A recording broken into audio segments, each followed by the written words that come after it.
Hello friends, വളരെ easy ആയിട്ട് പെട്ടെന്ന് തയ്യാറാക്കാവുന്ന ഒരു പാൽപായസത്തിന്റെ റെസിപ്പി ആയിട്ടാണ് ഞാൻ ഇന്ന് വന്നിട്ടുള്ളത്. കുക്കറിലാണ് നമ്മൾ ഈ പാൽപായസം തയ്യാറാക്കുന്നത്.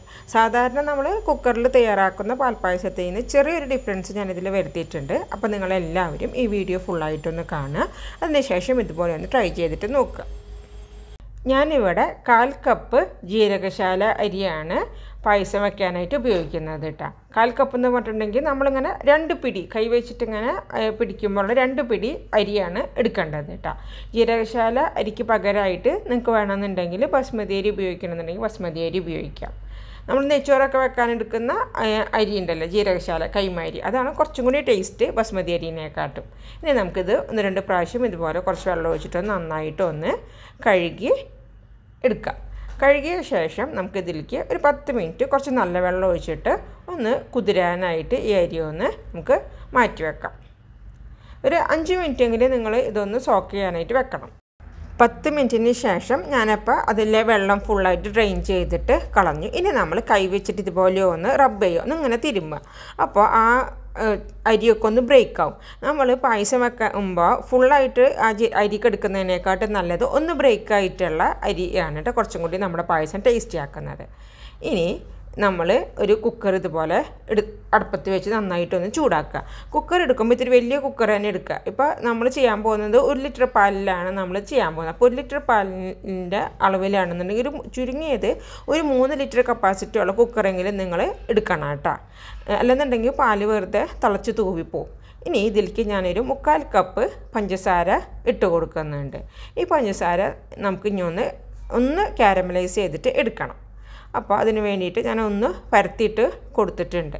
നമ്മുടെ പഞ്ചസാരയൊക്കെ അടിയിൽ നിന്ന് ചെറുതായിട്ട് ഇങ്ങനെ മെൽറ്റായിട്ട് വരാനായിട്ട് തുടങ്ങിയിട്ടുണ്ട്. അപ്പോൾ ഞാൻ ജസ്റ്റ് അതൊന്ന് ഇളക്കിയിട്ടിട്ട് കൊടുക്കുകയാണ് കേട്ടോ. ഇപ്പോൾ നമ്മുടെ പഞ്ചസാര ഇങ്ങനെ കാരമലൈസ് ചെയ്തിട്ട് തുടങ്ങിയിട്ടുണ്ട്. നമുക്കിത് ഈ ഒരു കളറിലാണ് നമ്മൾ കാരമലൈസ് ചെയ്തെടുക്കേണ്ടത്. നമ്മൾ മറ്റുള്ള ഡെസേർട്ടിലേക്കൊക്കെ നമ്മൾ കുറച്ചും കൂടി ഇതായിട്ട് കാരമലൈസ് ചെയ്യാറുണ്ട്. ഈ ഒരു കളർ എത്തിക്കഴിഞ്ഞ് കഴിഞ്ഞാൽ നമ്മൾ നിർത്തണം കേട്ടോ. കാരണം കൂടുതൽ കാരമലൈസ് ചെയ്ത് കഴിഞ്ഞാൽ നമ്മുടെ പായസത്തിൻ്റെ ടേസ്റ്റ് മാറിപ്പോവും. ഇത് നമുക്ക് ജസ്റ്റ് ഒരു കാരമലൈസ്ഡ് ടേസ്റ്റേ നമുക്ക് ആവശ്യമുള്ളൂ.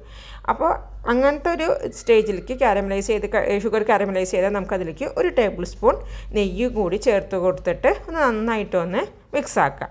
അതിനുശേഷം നമുക്കിതിലേക്ക് 1 ലിറ്റർ പാൽ ഒഴിച്ച് കൊടുക്കണം. പാലൊഴിക്കുമ്പോൾ ശ്രദ്ധിക്കണം, കാരണം ആ കാരമലൈസ് ചെയ്തിട്ടുള്ള പഞ്ചസാരയിലേക്കാണ് നമ്മളിപ്പോൾ പാലൊഴിക്കുന്നത്. അപ്പോൾ അത് നന്നായിട്ട് ഇങ്ങനെ ഇതുപോലെ ഇങ്ങനെ തെറിക്കും. അപ്പോൾ അതൊന്ന് സൂക്ഷിച്ച് വേണം നമ്മൾ ഈ സമയത്ത് പാല് കുറച്ചായിട്ട് നമുക്കിതിലേക്ക് ചേർത്ത് കൊടുക്കാനായിട്ട്. അപ്പോൾ 1 ലിറ്റർ പാല് ഞാൻ ഇതിലേക്ക് ഒഴിച്ച് കൊടുക്കുന്നുണ്ട് കേട്ടോ. ഇപ്പം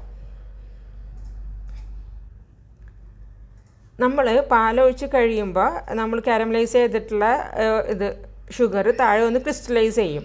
അപ്പോൾ അത് കാണുമ്പോൾ ടെൻഷൻ അടിക്കേണ്ട, പാല് ചൂടാവുന്നതിൻ്റെ ഒപ്പം അത് പതുക്കെ മെൽറ്റായിട്ട് ഇതിലേക്ക് യോജിച്ചോളൂ കേട്ടോ.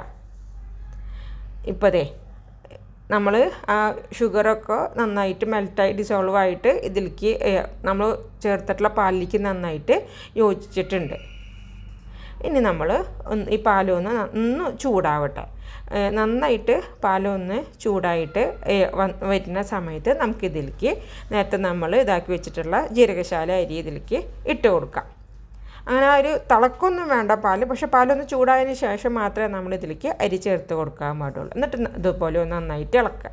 നമുക്കിതിലേക്ക് ആ മധുരമൊക്കെ ഒന്ന് ബാലൻസ് ചെയ്യാൻ വേണ്ടി ഒരു നുള്ളു ഉപ്പ് കൂടി നമുക്കിതിലേക്ക് ചേർത്ത് കൊടുക്കാം. അരി ചേർത്തിട്ട് അപ്പോൾ ചെറുതായിട്ട് പാലിങ്ങനെ തിളച്ച് തുടങ്ങിക്കഴിഞ്ഞ് കഴിഞ്ഞാൽ നമുക്ക് ലോ ഫ്ലെയിമിലേക്ക് മാറ്റാം. അതുവരെ നമുക്ക് ഹൈ ഫ്ലെയിമിൽ ഇടാം. അതിനുശേഷം ലോ ഫ്ലെയിമിലേക്ക് മാറ്റിയിട്ട് നമുക്ക് കുക്കർ ഒന്ന് മൂടി വെക്കണം. അതായത് നമുക്ക് ഏറ്റവും പറ്റാവുന്ന അത്രയും ലോ ഫ്ലെയിമിൽ വേണം നമ്മളിത് ഇടാനായിട്ട്. അങ്ങനെ നമ്മൾ ഒരു 20 മിനിറ്റ് ഇങ്ങനെ ഒന്ന് കുക്ക് ചെയ്യണം. അപ്പോഴാണ് നമ്മുടെ പായസം റെഡി ആവുകയുള്ളൂ. അപ്പോൾ 20 മിനിറ്റ് കഴിഞ്ഞു. ഞാനപ്പോൾ ഇതിഞ്ഞ് തീ ഓഫാക്കിയിട്ടാണ്. നമ്മളപ്പോൾ തന്നെ മൂടി തുറക്കാൻ പാടില്ല. കംപ്ലീറ്റ് ആയിട്ട് ഇതിൽ പ്രഷർ പോയതിന് ശേഷം മാത്രമേ നമ്മൾ തുറക്കാൻ പാടുള്ളൂ. 20 മിനിറ്റ് കഴിഞ്ഞു. പ്രഷറൊക്കെ നന്നായിട്ട് പോയിട്ടുമുണ്ട്. ഞാൻ ഇപ്പോൾ മൂടി ഒന്ന് തുറന്നു. നമ്മുടെ പായസത്തിൻ്റെ കളറൊക്കെ നല്ല പെർഫെക്റ്റായിട്ട് വന്നിട്ടുണ്ട്. ആ കൺസിസ്റ്റൻസി ശരിയായിട്ടുണ്ട്. ഈ ഒരു കൺസിസ്റ്റൻസിയിലാണ് നമ്മൾക്ക് കിട്ടുന്നത്. അതായത് നമ്മൾ 1/4 കപ്പ് അരിക്ക് 1 ലിറ്റർ പായസം വെച്ച് 1 ലിറ്റർ പാൽ ഉപയോഗിച്ച് പായസം വെച്ച് കഴിഞ്ഞാൽ നമുക്ക് ഈ ഒരു കൺസിസ്റ്റൻസിയിൽ 20 മിനിറ്റ് ഇട്ട് കഴിഞ്ഞാൽ ഈ ഒരു കൺസിസ്റ്റൻസിയിൽ നമുക്ക് കിട്ടും കേട്ടോ. ഇതിലേക്ക് നമ്മൾ ഏലക്കായപ്പൊടി ഒന്നും ചേർത്ത് കൊടുക്കണ്ട. കാരണം എന്ന് വെച്ചിട്ടുണ്ടെങ്കിൽ ആ ജീരകശാല അരിയുടെ ആ ഒരു ഫ്ലേവറും ആ ഒരു മണമാണ് ഈ പായസത്തിൻ്റെ ഹൈലൈറ്റ് വരുന്നത്. അപ്പോൾ നമ്മൾ ഏലക്കായപ്പൊടി ചേർത്ത് കൊടുക്കുമ്പോൾ ആ ജീരകശാല അരിയുടെ ആ ഒരു ടേസ്റ്റൊന്നും നമുക്ക് ശരിക്കും കിട്ടില്ല. കാഷ്യൂം കിസ്മിസും വേണമെന്നുണ്ടെങ്കിൽ വറുത്തിടണമെന്നുണ്ടെങ്കിൽ അത് വറുത്ത് ഇതിലേക്ക് ചേർക്കാവുന്നതാണ് കേട്ടോ. ഞാനിപ്പോൾ അതൊന്നും ചേർക്കുന്നില്ല. ഇതുപോലെ നല്ല ഒന്നും ചേർക്കാത്ത ഒതൻറ്റിക് ആയിട്ടുള്ള ജീരകശാല അരി കൊണ്ടുള്ള പായസമായിട്ടാണ് ഞാനിപ്പോൾ ഇവിടെ തയ്യാറാക്കുന്നത്. തീർച്ചയായിട്ടും വളരെ എളുപ്പത്തിൽ ഉണ്ടാക്കാവുന്ന ഈ ഒരു പായസം നിങ്ങളെല്ലാവരും ട്രൈ ചെയ്തിട്ട് നോക്കണം. നിങ്ങൾക്ക് എല്ലാവർക്കും ഇഷ്ടപ്പെടും. മറ്റൊരു നല്ല റെസിപ്പിയുമായിട്ട് ഞാൻ വീണ്ടും വരാം. Thank you so much. Till then take care and bye bye.